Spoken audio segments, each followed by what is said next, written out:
हामी अहिले सैलुङमा छौँ। यो दोलखा जिल्ला सैलुङ गाउँपालिका वडा नम्बर 8 मा पर्छ। र यो खाली दोलखा जिल्ला या सैलुङ गाउँपालिकाको मात्रै होइन, सिङ्गो नेपालको सम्पत्ति। यहाँ देश विदेशबाट हजारौं पर्यटकहरू दैनिक रूपमा यो सैलुङमा आउने गरेका छन्।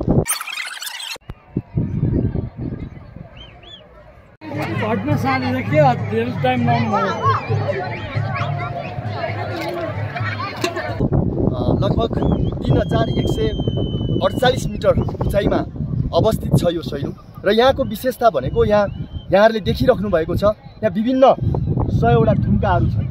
यी 100 वटा थुम्काहरूमा प्रत्येक थुम्कामा ऋषि मुनिहरूले तपस्या गरेको भन्ने किम्वदन्ती पाइन्छ। हरेक थुम्काको फेदमा बसेर ऋषि मुनिहरूले तपस्या गरेको र यहाँबाट एक खालको उहाँहरूले एउटा चाहिँ साधना प्राप्त गरेको भन्ने जनविश्वास रहेको छ। र यसलाई वैज्ञानिक ढङ्गले हेर्ने हो भने वैज्ञानिक रूपमा यी प्रत्येक थुम्काहरूमा केही न केही खानीहरू रहेको, केही न केही प्राकृतिक स्रोतहरू रहेको जनविश्वास पनि गरिन्छ। यो प्रत्येक थुम्काहरूमा काहीँ ग्यास भेटिएको भन्ने कुरा छ, काहीँ विभिन्न खालका चाहिँ खानीहरू भेटिएको भन्ने कुरा पनि रहेको छ। र यो अत्यन्त सुन्दर, अत्यन्त प्राकृतिक रूपमा रमणीय छ।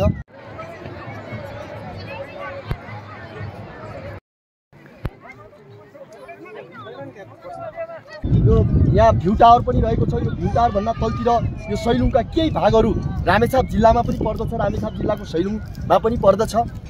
र अरू धेरै भूभागहरू चाहिँ यो दोलखा जिल्लामा पर्छ।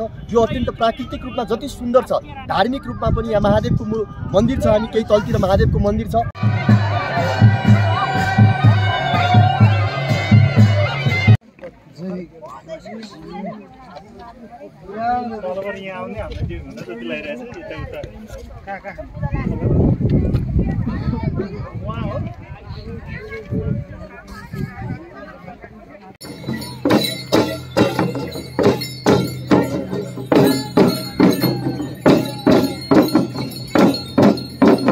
त्यसैले यो पवित्र भूमि छ, प्राकृतिक रूपमा धार्मिक भूमि छ।